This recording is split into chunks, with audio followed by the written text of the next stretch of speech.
Nuestra entrevista del día tenemos con nosotros al ingeniero Antonio Almonte, ministro de Energía y Minas de la República Dominicana.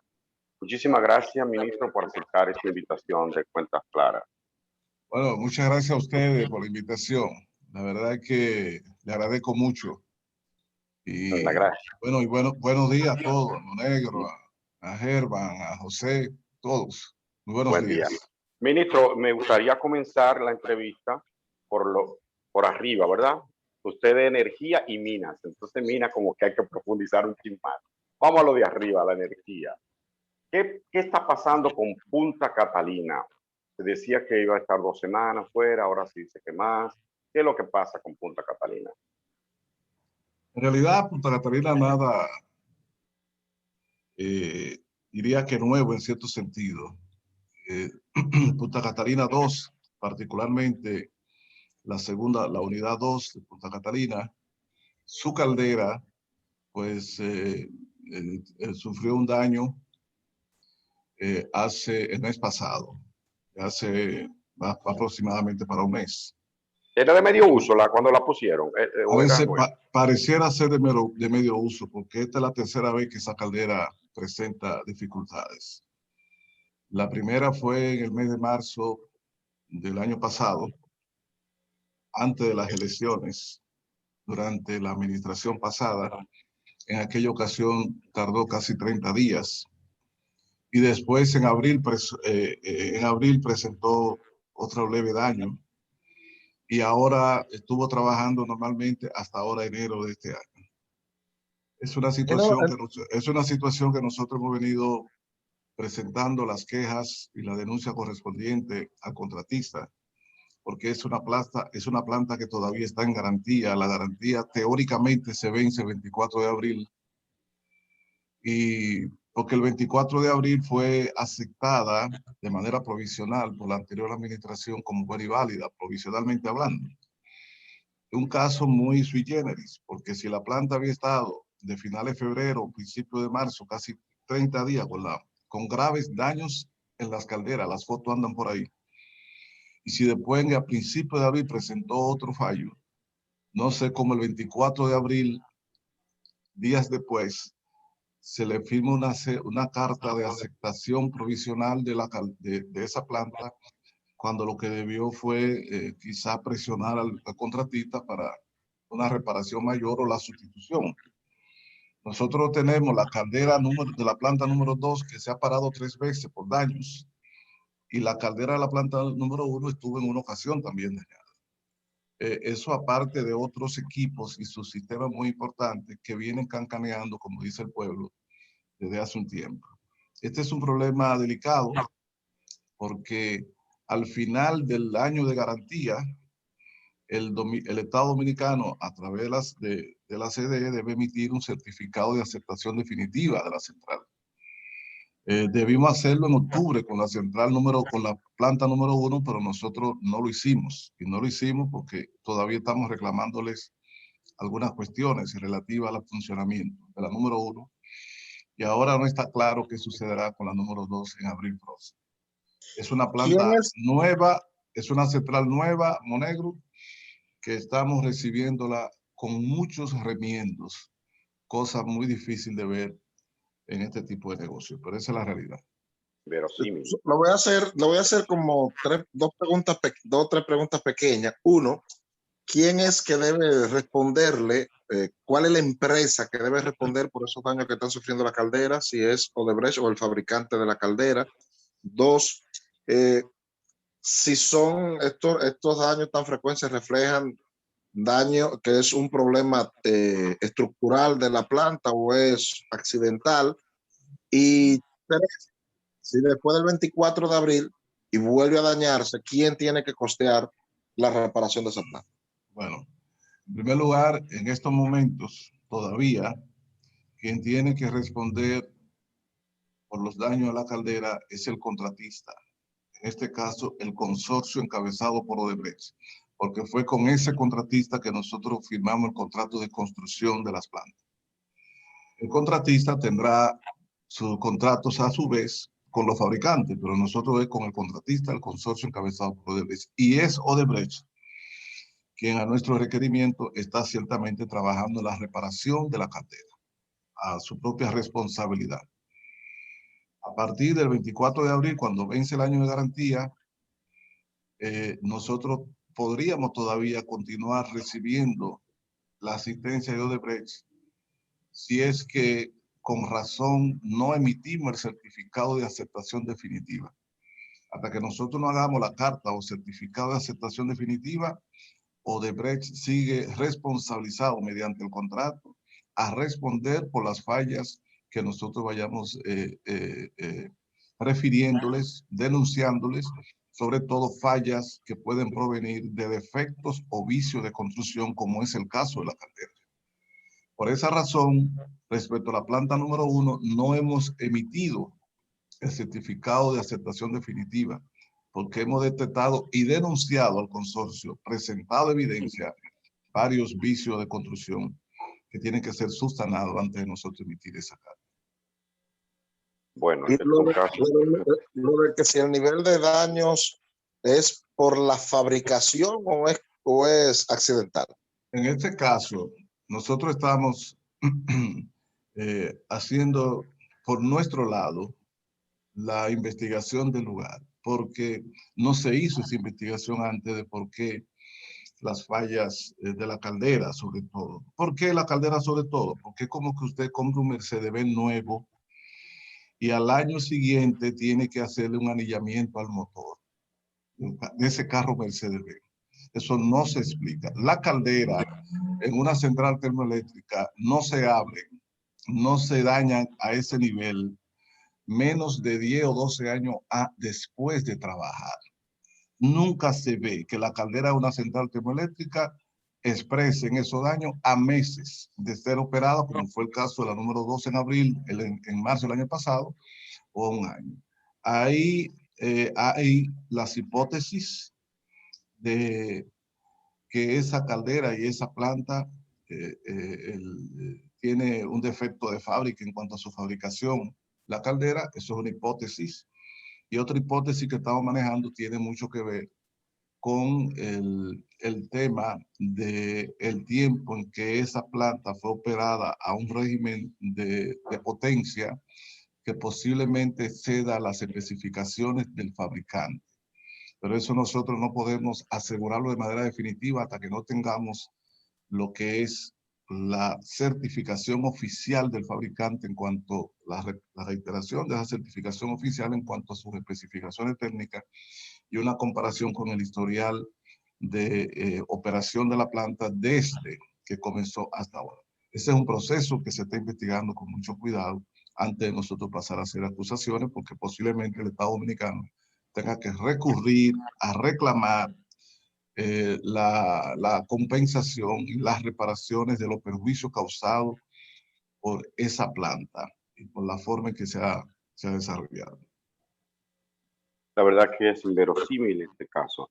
Pero, ingeniero, hay una contraparte dominicana, hay funcionarios dominicanos que recibieron en esas condiciones la planta. ¿Cuál sería la responsabilidad jurídica, digamos? Mire, Germán, yo no quiero hablar mucho de eso porque la gente siempre dice, bueno, pero ¿cuánta gente que hay preso? Oye lo que le voy a decir. Nosotros estamos investigando en algunos casos por auditoría, digamos, financiera, todo el proceso de construcción de Punta Catalina, sobre todo de costos. La auditoría con una firma internacional. Ya se inició el proceso. Habrá una auditoría también legal, que también se inició el proceso de la gestión de Punta Catalina, que es diferente desde el 2019 hasta la fecha.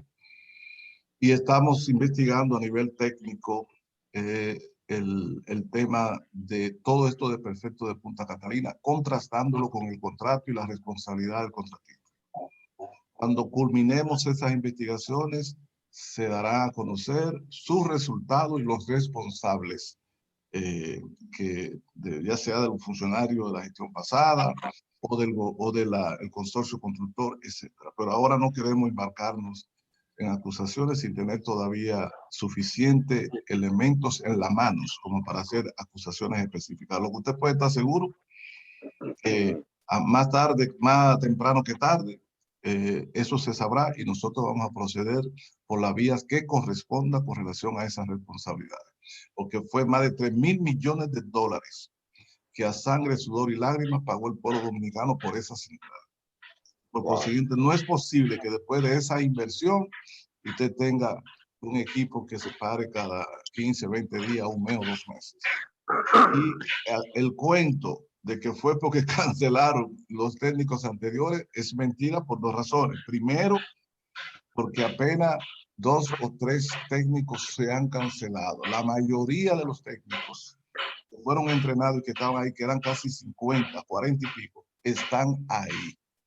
Y los ingenieros que salieron fueron sustituidos por otros con igual calificación o mayor.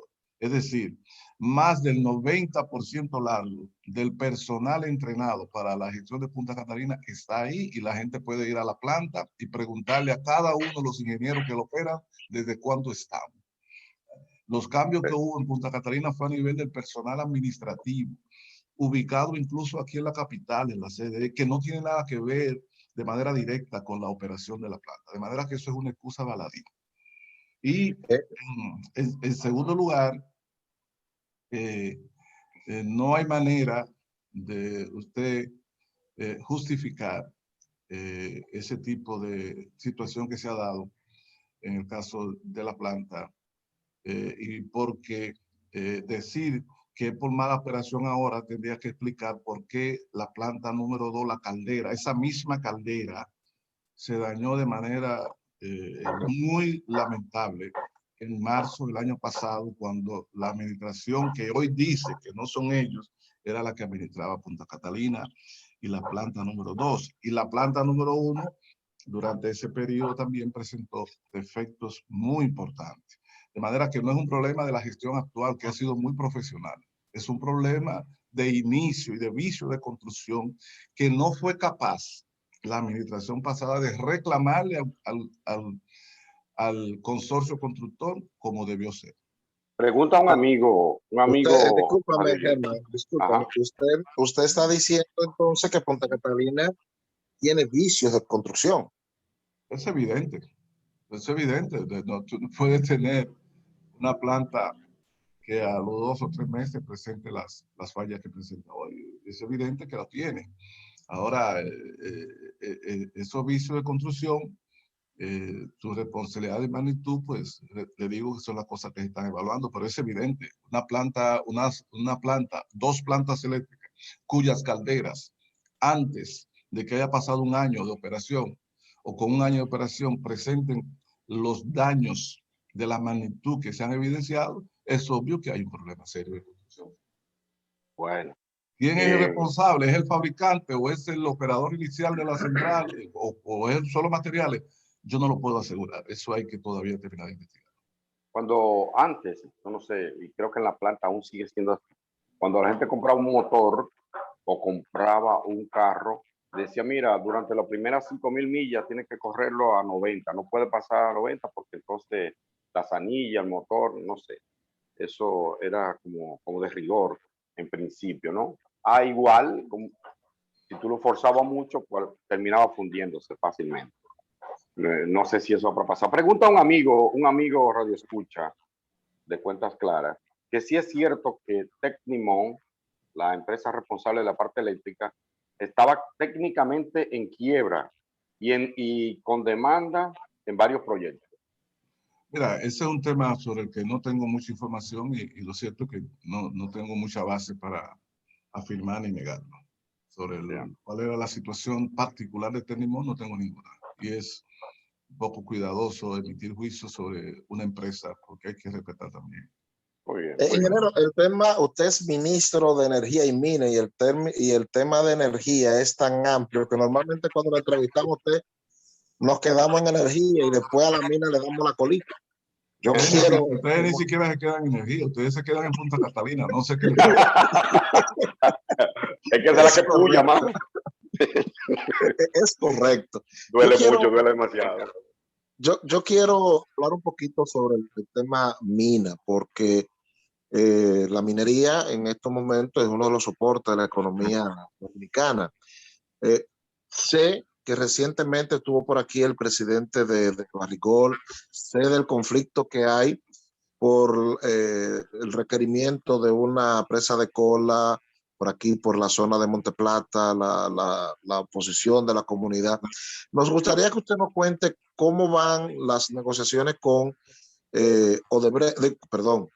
con Barrigol para estos temas y cuáles son los proyectos que tenemos nosotros para seguir fortaleciendo el tema de la minería en el país.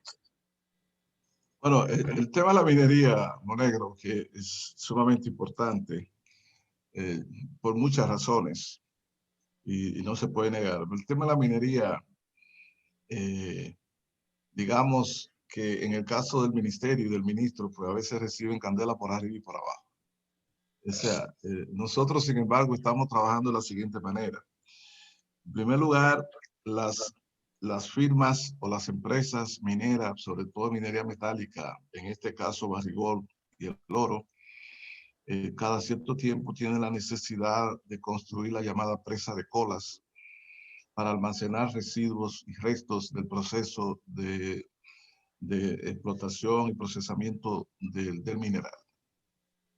Entonces, eso hay que almacenarlo en determinadas condiciones que están más o menos estandarizadas y tienen que cumplir con la regla, con la ley de medio ambiente que establece de manera expresa en una de sus capítulos o de sus artículos la necesidad de un estudio de impacto ambiental para la construcción de cualquier presa de colas. En este caso, la Barrigol tiene diferentes opciones. Ellos prefieren algunas opciones en función de los costos y en función de pues, la garantía que podían considerar tener respecto a la facilidad de garantizar que las colas en esa presa, en ese lugar, tengan la mayor estabilidad posible. Pero tenemos entonces, por otro lado, las comunidades que reclaman. Entonces, el ministerio ha dicho que respalda la expansión de la actividad de explotación de oro de la Barrigol, que considera conveniente para el país que las riquezas auríferas que todavía existen en el subsuelo de Pueblo Viejo pueden ser explotadas y Barrigol elevar su productividad y aprovechar los buenos precios que existen a nivel internacional. El Estado Dominicano es socio de Barrigol, por consiguiente se beneficia sustancialmente de su desarrollo. Ahora bien, el gobierno ha dicho también que la presa de colas debe construirse primero, luego que la firma, la empresa presente un estudio de impacto ambiental del lugar que determine. Estudio de impacto ambiental que todavía no ha sido realizado ni presentado al Ministerio de Medio Ambiente. Cuando el Ministerio de Medio Ambiente emita la licencia ambiental para la presa de cola, entonces el Ministerio de Energía y Minas no tendría ninguna dificultad. Pero eso no ha sucedido. Por consiguiente, no hay autorización de construcción de presa de cola todavía, no hay licencia ambiental porque no ha habido estudio de impacto ambiental presentado al Ministerio de Medio Ambiente. Cuando eso suceda, entonces se podía pasar a eso. Pero el gobierno como tal, sea en ese lugar o en otro lugar, y esperamos que sea un lugar con mínimo conflicto social, está de acuerdo con la ampliación de la producción de oro, respetando las condiciones ambientales de las comunidades del país. Excelente. Voy a hacer que nos pase como a Juan Comodoro, ¿verdad? Juan Comodoro, que buscando agua encontró petróleo. Pero tampoco puede pasarnos que nos muramos de hambre, claro, sentados en un barril de oro. Claro, lleno de oro. Bueno tener una finquita de oro, eso es bueno, pero el agua es fundamental. ¿Hay garantía entonces, ingeniero? Decía Pepe Justiniano, el agua es vida. No, sí, verdad. Esa voz, ¿verdad? Que se le quedó grabada en la mente. No, eso era un mensaje muy bonito. Pero también decía el presidente Correa que no nos podemos morir de hambre sentados en un barril lleno de oro. Sí es. Correcto. Ese es el gran reto, Monegro, el gran reto que tiene República Dominicana con importantes yacimientos de minerales, de oro, zinc, plata, no solo en Pueblo Viejo, en Cotuí, sino también en el sur, por ejemplo en San Juan de la Maguana, etcétera. El gran reto que tiene el pueblo dominicano es aprender de otras naciones, explotar los yacimientos mineros, porque esa riqueza no es para dejarla ahí. El país necesita divisas, necesita dinero, necesita empleo, necesita diversificar su producción y sus exportaciones. Es explotar los yacimientos mineros, respetando la ley y respetando el equilibrio del ecosistema. Pero eso significa que tanto el gobierno como las empresas deben hacer su papel de educación social y cumplimiento con esas reglas, pero también los activistas ambientales y las comunidades deben también entender razonablemente que cualquier explotación de cualquier recurso natural, incluyendo la agricultura más simple, tiene un impacto en el medio ambiente. Que el balance, si ese impacto es irrecuperable, si puede tener consecuencias fatales o no, y entonces tratar de mitigar el impacto lo más que se pueda, pero explotar y obtener la riqueza que necesitamos. No hay una sola nación en el mundo. Evo Morales en Bolivia, que era un radical de izquierda, Evo Morales no prohibió la minería, le dio otro giro.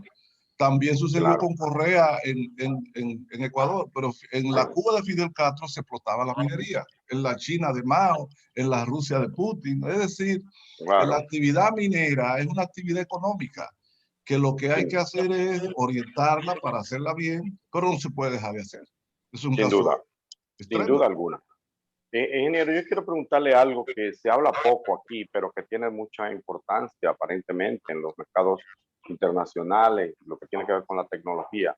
Las llamadas tierras raras.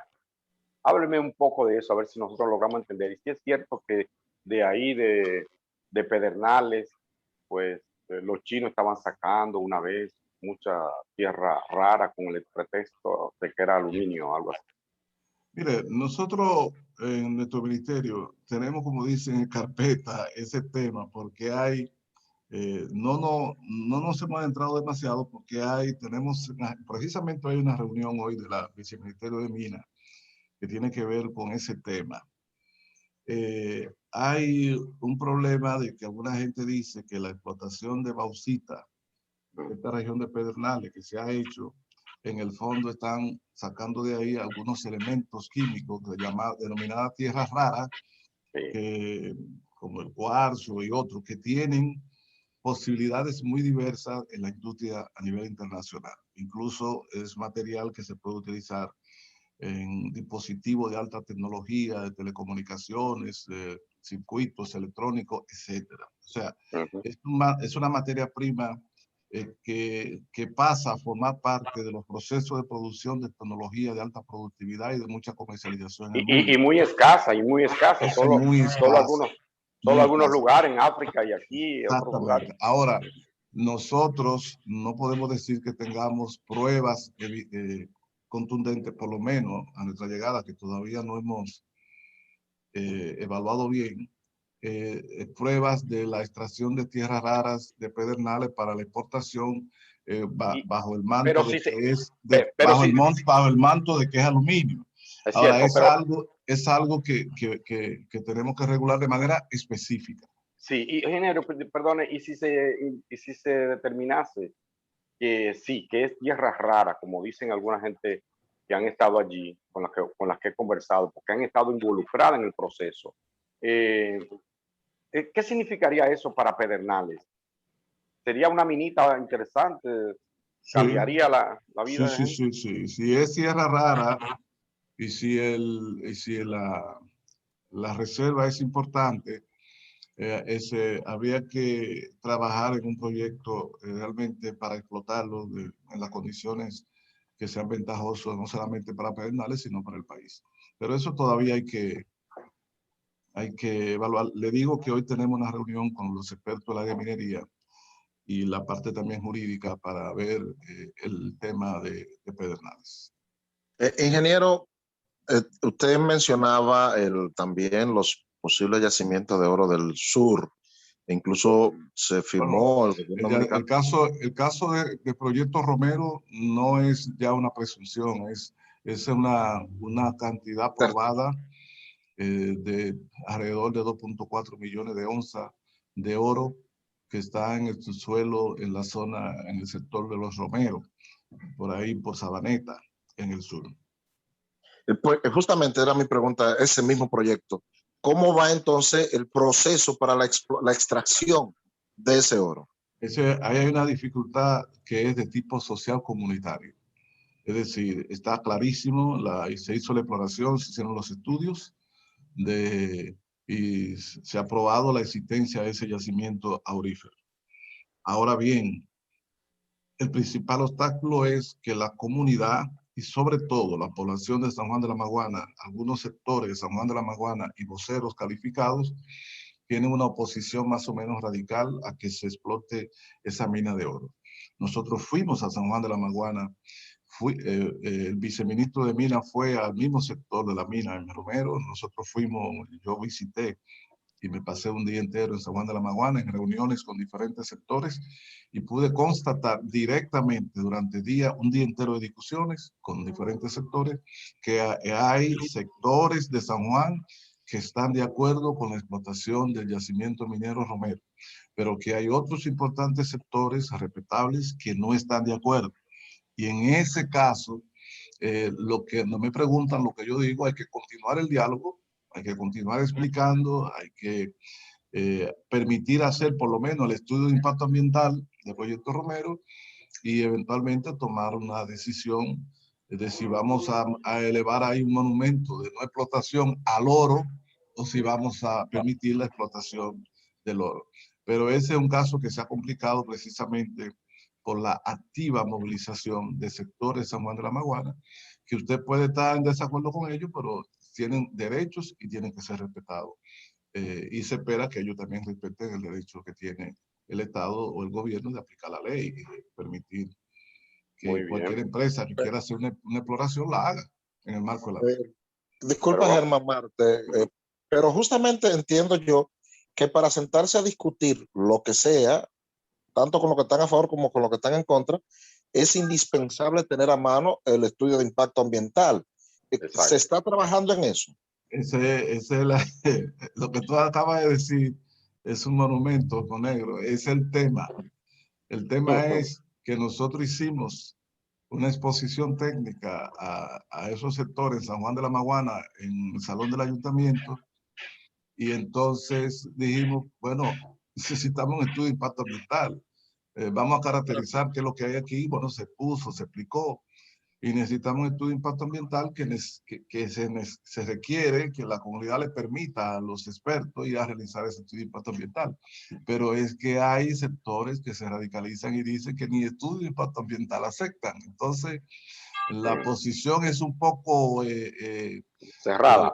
cerrada y prejuiciada. Es decir, no es que basado en evidencia yo me opongo, sino basada en presunciones y en que dicen que dicen.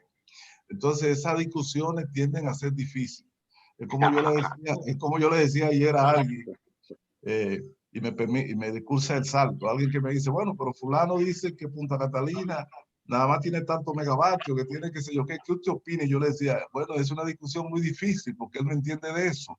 Entonces, cuando la gente se cierra en un punto, la discusión, Monegro, tiende a ser difícil porque no son posiciones muchas veces asumidas de manera basada en hechos y en evidencias y en estudios, sino basada en corazonadas. Y ahí la discusión se hace difícil. Sin embargo, el diálogo hay que llevarlo porque ellos también tienen otros derechos también. Y tienen derechos también, eso hay que llevar ese diálogo. Pero es un diálogo difícil. Por supuesto. Ingeniero, le invito a que dirijamos la mirada un poco más hacia el oeste, donde estoy seguro que no habrían grandes discusiones de este tipo, sería en la frontera. ¿Qué tan cierto es que hay importantes yacimientos o potencial yacimiento en la frontera con Haití, tanto del lado haitiano como del lado dominicano? No tengo la prueba contundente, pero los indicios fuertes sí, de que hay algunas riquezas minerales que se corren desde la frontera de aquí hacia Haití, o los haitianos dirían desde Haití hacia República Dominicana. Pero de oro, de oro. Bueno, se habla de oro y también de aluminio. Por eso la razón de una gran sombrilla, un gran marco de acuerdo entre los dos estados, para que algunas actividades económicas se puedan realizar en mutuo acuerdo y para mutuo beneficio. Eso es el caso de la minería y la otra es el caso de la venta de energía eléctrica, por ejemplo. Entonces eso hay que verla desde una perspectiva amplia, porque no sería la primera vez que dos países con frontera fronterizo ejecuten proyectos importantes económicos basado en acuerdos. En Centroamérica eso es común. En Centroamérica hay un mercado eléctrico centroamericano, es decir, que se pero no, produce en Guyana y Venezuela no es así, no ha sido así, ahí hay un lío, pero bueno, pero sería eso bueno. se da por muchos años en Chile y Bolivia hubo también ese tipo de, con toda la diferencia, hubo ese tipo de proceso, Argentina y Chile. Es decir, nosotros deberíamos llegar a un punto, depende siempre de la estabilidad del gobierno haitiano y de la élite haitiana cómo ve el asunto, pero podríamos llegar a un punto de que algunas actividades económicas se puedan desarrollar de manera conjunta y se beneficie un lado y otro. Claro. Moviendo, como dice Germán, moviéndonos otra vez hacia el norte, usted, y saliendo un poquito ya del tema minero y volviendo al eléctrico, porque usted decía, nada más hablamos de Punta Catalina. En varias oportunidades, inclusive en el almuerzo del Grupo Corripio, usted nos mencionó de la posibilidad de licitar la construcción de nuevos megavatios para futuro a gas en la región norte. ¿Cómo va? ¿Eso todavía es una idea o ya se están dando pasos? No, eso no es una idea. Hay una alta probabilidad de que la semana próxima se haga el anuncio oficial de la licitación de 700 megavatios en Manzanillo, Montecristi, y también de una terminal de gas que abastecerá a las dos plantas que se esperan sean dos plantas de 350 megavatios cada una, que van a operar basada en gas. Entonces se va a construir una terminal gasífera que también formará parte del paquete de licitación. Entonces ahí habrá un gran movimiento, porque habrá un proceso de construcción de dos plantas eléctricas y habrá el proceso de construcción y habilitación de una terminal gasífera que abastecerá a esas plantas eléctricas. Y eso va a tener un impacto extraordinario en todo el Gran Cibao, porque tendríamos de 700 megavatios más la energía que de aquí se inyecta. Y entonces podríamos decir que ya el Gran Cibao, que es una región muy progresista y de mucha pujanza, va a tener abundante energía, porque además este mismo año, en los próximos meses, se anunciará la licitación para la construcción de nuevas redes de transmisión de alta tensión y de subestaciones, que servirá para poder transportar en todo el país la energía que se generará en el norte y parte de la que se genera aquí en el este y en el sur, lo que daría una mayor robustez al sistema eléctrico dominicano. Entonces, repito, la nueva generación de plantas eléctricas basadas en gas natural se hará muy probablemente el lanzamiento, la licitación, la próxima semana, porque tenemos prácticamente todo listo. Y además estamos esperando solo el oficial visto bueno del presidente de la República, que conocerá otra vez esta semana, le ha dado el seguimiento al detalle de todo, conocerá esta semana otra vez cómo marchan esos trabajos. Y él ha dado orden de que esté listo para la próxima semana. Esa construcción de esas dos plantas eléctricas y de la terminal de gas lo hará el sector privado. Nosotros hacemos la licitación para comprarle la energía que ellas produzcan, pero el dinero y la construcción corre a cargo de inversionistas privadas que se seleccionarán mediante una licitación pública internacional y que debe desarrollarse con toda transparencia de manera ejemplar aquí en República Dominicana. Muy bien. Bueno, usted respondió ya en parte lo que le iba a preguntar. Ha dicho una licitación pública internacional. Sí. ¿Sigue vedada la posibilidad de participación china, capital chino, en esta planta que creo que fue como la manzana de la discordia? Hasta ahora no hemos puesto restricciones. Ese tipo de veda. Okay. Hasta ahora la decisión es basada en la conveniencia en términos de tecnología y de precio, pero no hay instrucciones de veda de que de ningún país, plantas, empresas puedan participar. O sea, puede ser tanto una china como una norteamericana la que gane la Puede licitación ser, o una puede brasileña. ganarlo una rusa, puede ganarla una de Que sea, ok. una Muy bien. talibán, cualquier cosa. Bueno, de Irán no le conviene ahora. Dicen lo que saben que business, business. Es decir, a Business is nosotros lo que business. nos interesa es la calidad del producto y el precio. Claro, muy bien. José Patricio. Señor ministro, sobre el tema este de los proyectos del norte, ¿eso implicaría una reconstrucción y una rehabilitación del muelle de Manzanillo, me imagino? Sí, se hará un trabajo para habilitar esa área del muelle a los fines de que puedan atracar barcos tanqueros que traerán el gas natural y entonces todas las facilidades requeridas como existen en Andrés, por ejemplo, Boca Chica. Y tú sabes que hay una estrategia de hacer de toda esa zona de Manzanillo una zona de grandes proyectos industriales de diferentes tipos, no solo de energía. La energía sería un elemento. Pues recuérdese que hay una gran necesidad de tener mayor capacidad de almacenamiento y distribución de combustible como gasolina, GLP y el mismo gas fuel oil, gas natural desde esa costa norte. Y por consiguiente, para todo el Cibao y hasta por eventualmente para Haití. Entonces es necesario aprovechar también esa región, esa zona para levantar facilidades que puedan almacenar combustible de diferentes tipos y de ahí distribuirlo a otra región del país. La estrategia del presidente Abinader es desplazar bastante la capacidad energética de producción, distribución y consumo energético en toda la región del Cibao.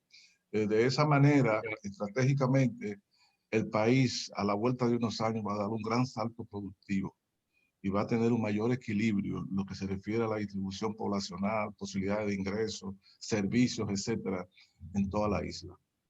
Es una estrategia que yo pienso que es un salto histórico, porque la energía es parecida a las grandes avenidas o autopistas. Usted puede ver cualquier región del país muy deprimida y prácticamente sin habitantes. Tan pronto usted construye una autopista, se comienzan a agolpar poblaciones, negocios, actividades en todas las rutas y se transforman muchos pueblos y muchas comunidades.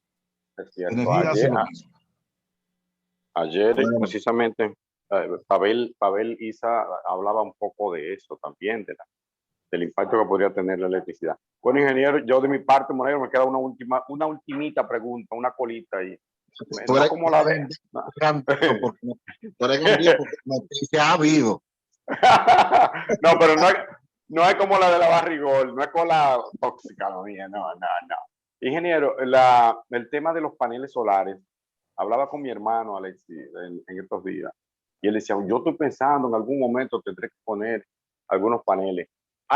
Yo sé que eso ha bajado, usted no lo explicó en el almuerzo de grupo, pero el gobierno tiene alguna idea de incentivar el uso de paneles solares para abaratar la energía. Claro, nosotros vamos a anunciar antes de que termine este semestre, antes de junio, debemos anunciar, espero, porque ya tenemos preparado prácticamente el borrador, una nueva ley, un proyecto de actualización de la ley de incentivos de energías renovables y su reglamento, que es de 2007.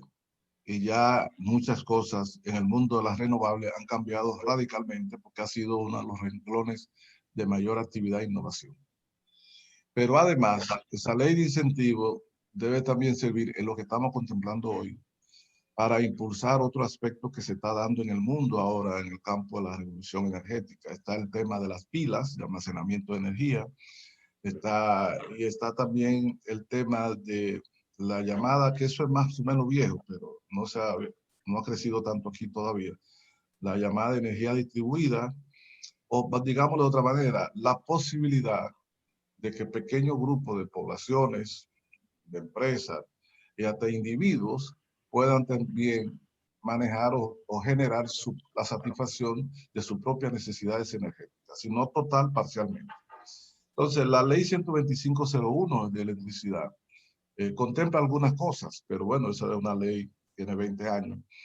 En la ley de incentivos, nosotros estamos contemplando la posibilidad de introducir las facilidades para que los negocios, las viviendas, proyectos pequeños puedan también tener incentivos para abastecerse de electricidad mediante paneles eléctricos u otro tipo de recursos. De manera que no necesariamente toda la población tiene que depender de la red primaria general de electricidad, sino también hay que estimular e incentivar a que la gente resuelva sus necesidades de electricidad por sí mismo. Y no solamente permitirle, sino incentivarlo con algún tipo de ayuda, de facilidades, etc. Bueno, pues, señor ministro, de verdad que le agradecemos mucho. Una entrevista muy noticiosa, con muchas informaciones. Le agradecemos. Con mucha energía y con muchos minerales. Sí. Eso le agradezco yo a ustedes, el ministerio le agradece a ustedes la sensibilidad y la preocupación que tienen siempre por estos temas, que son temas un poco complicados, a veces áridos y conflictivos, bueno, pero son fundamentales. Nadie niega que es un tema fundamental. Claras, una entrevista muy informativa.